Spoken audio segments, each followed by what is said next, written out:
A lot of people I know have reached the end of themselves. They've maxed out. They've reached their limit. They're stretched out on the floor. And I get it. These are strange times. And even in our prayer life, some have maxed out in their prayer life. They've gone around the world 7 times already and they've done the A to Z at every possible known prayer. They've reached the limit. And you know, God said to me the other day, Dave, enough's enough. Stop trying to go beyond the fence that I've placed in front of you. And it gave me a sense that there is a limit, and limits aren't bad. Sometimes we think that limitations are wrong and we ought to bash through every fence imaginable, but there is a limit. There's a limit to what you can do. There's a limit to how much you can pray. There's a limit to how much of the word you can read. There's a limit to your patience. And for God, he was saying to me, Dave, this is my limit, go no further. And I want to say that it's a good thing to find that limit, and it's a good thing to max your life out to the ultimate limit of the extremity between all that you can do and all that God can do through you and all that he can do in providence and sovereignty. It's an extraordinary time, this. There's an expression saying you want to know your limit. And I think knowing your limit is a bad thing, because you're going to know the limit that you had in history. And your limits are like coastal erosion. Every time you go back, a part of the cliff is broken off and a part of the beach no longer exists because of the encroachment of the sea. And it's the same with your transformation. There's an expansion going on within you, and what was yesterday's limit's not today's limit. Your limit's expanded, that because you've expanded, you're going from glory to glory, you're going from strength to strength. So I don't think you should know your limit, because it's varying, it changes.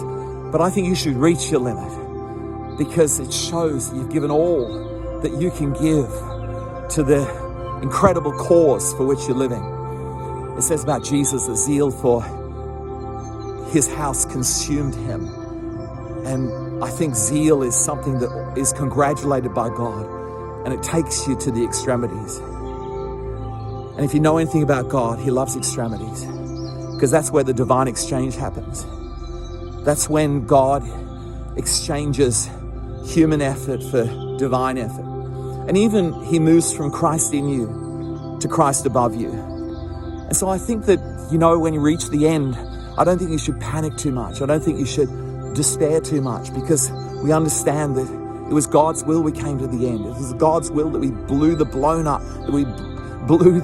up to the max. It was God's will that we harvested to the edge of the field. It was God's will that we, took ourselves right to the extremities, because that's where God does his greatest work. And we're going to find that no eye has seen, no ear has heard what God has planned, what God has prepared for those who love him. One of the worst prayers and one of the best prayers is exactly the same prayer, and it's whatever will be, will be. And for those people that are lazy, those people that are lounge room lizards, those people who just kick back and have done very little praying, have done very little loving of people and of God, it's just the worst of prayers, because it's a pretense. It's pretending to believe in the sovereign hand of God, and yet it just throws itself into the horrors of fate. And yet for those that have maxed, for those that have pushed to the limits, it's the greatest of all prayers, because you're saying, God, you're saying the prayer that Jesus prayed on the cross, into your hands, Lord, I commit my spirit.